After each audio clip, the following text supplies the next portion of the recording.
तो आज क्या पढ़ाने वाले बाबू? विधेयक। विधेयक कितने प्रकार का होता है? तीनों का समझेगा बारी बारी से। पहला है साधारण विधेयक, दूसरा तीसरा। पहले इसका अनुच्छेद समझते हैं। साधारण विधेयक अनुच्छेद कितना में? 107। विधि विधेयक 100 और धन विधेयक 110। धन धन धन 110, धन 110। तो आज समझते हैं तीनों विधेयक के बारे में।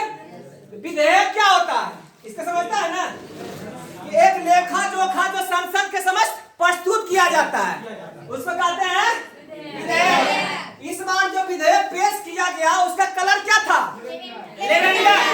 जो 100 रुपए के नोट पर कलर होता है वही कलर इस बार था। ठीक है बाबू? तो साधारण विधेयक, विधि विधेयक और धन विधेयक तीनों में डिफरेंस क्या होता है उसको थोड़ा समझते हैं। तो साधारण विधेयक के पहले समझो बाबू कि पहले संसद में पेश किया जाएगा। तो संसद के किस सदन में पहले पेश किया जाएगा? संसद में कितना सदन होता है? कौन कौन? लोकसभा और वेरी गुड, सबको याद है। एक चीज और बता देगा तो मान जाएंगे। क्या संसद ये तीनों अनुच्छेद किसकी? संसद का उल्लेख किस अनुच्छेद में? 29 ना। लोकसभा का हो 80 के 81। और राज्यसभा वेरी गुड। अब बता बाबू संसद के साधारण विधेयक को किस सदन में पहले पेश करेंगे? लोकसभा। किसी भी सदन में पहले इसको पेश कर सकते हैं। अगर लोकसभा में पेश करेंगे तो लोकसभा से पारित होने के बाद किस में जाएगा? राज्यसभा में। और राज्यसभा के पारित होने के बाद किसका सिग्नेचर हो जाएगा इस पर? राष्ट्रपति का। अगर राष्ट्रपति का सिग्नेचर हो जाएगा तो विधेयक क्या बन जाएगा?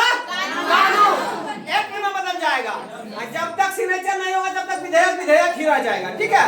तो जब विधेयक लोकसभा राज्यसभा से पारित होने के बाद अगर राष्ट्रपति उस पर सिग्नेचर कर देता है तो कोई विधेयक कानून या एक्ट बन जाता है।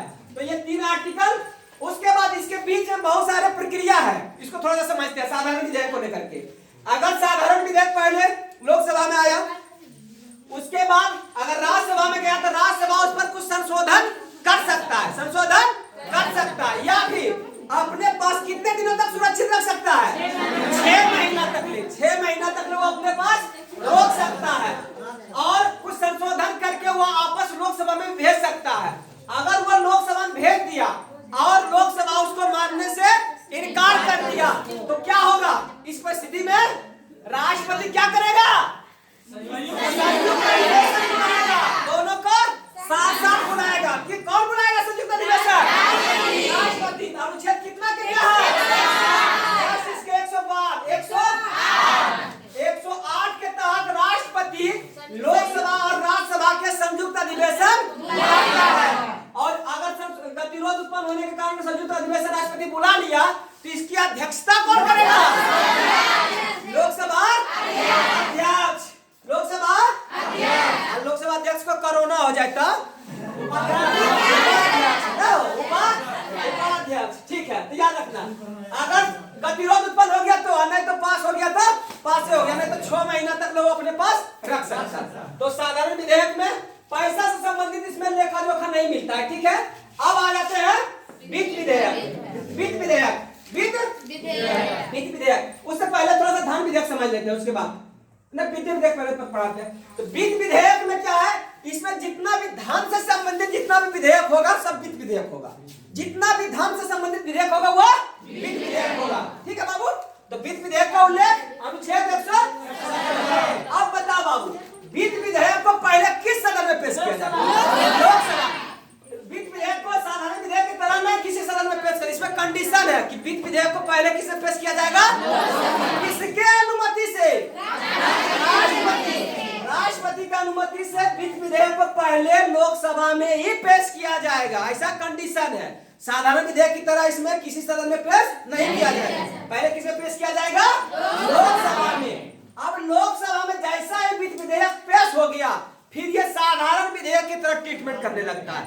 जिस तरह साधारण विधेयक में राज्यसभा को शक्ति है कि अगर लोकसभा में पारित हुआ और राज्यसभा में गया तो राज्यसभा इसको कितना दिन तक रोक सकता है? 6 महीने तक। या फिर उसमें कुछ अमेंडमेंट कर सकता है, कुछ संशोधन कर सकता है।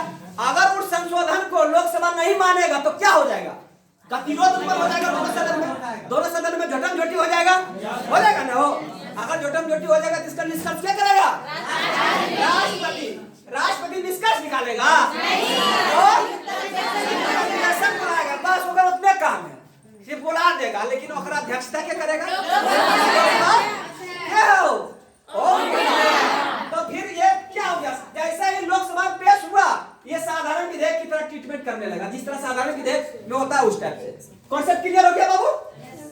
अब जो तीसरा है, जो मोस्ट VVI है, धन विधेयक, अनुच्छेद कितना में?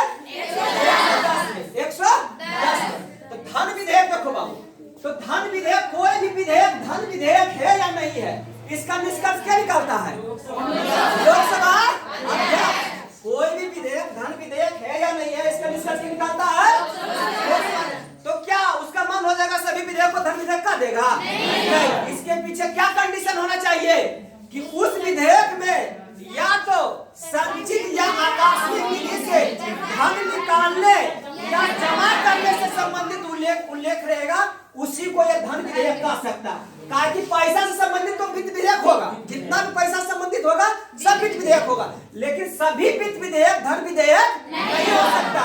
सभी धन विधेयक वित्त विधेयक हो सकता है, लेकिन सभी वित्त विधेयक धन विधेयक नहीं हो सकता। ये देखिए, मान लीजिए धन विधेयक है, धन है इसके ये, और उसके बाद क्या है? ये वित्त विधेयक है, वित्त विधेयक। तो सभी वित्त विधेयक धन विधेयक हो सकता है, लेकिन सभी धन विधेयक वित्त विधेयक पैसा से संबंधित जितना विधेयक होगा सभी वित्त विधेयक, लेकिन सभी वित्त विधेयक को धन विधेयक घोषित नहीं कर सकता। और इसका निष्कर्ष क्या निकालता है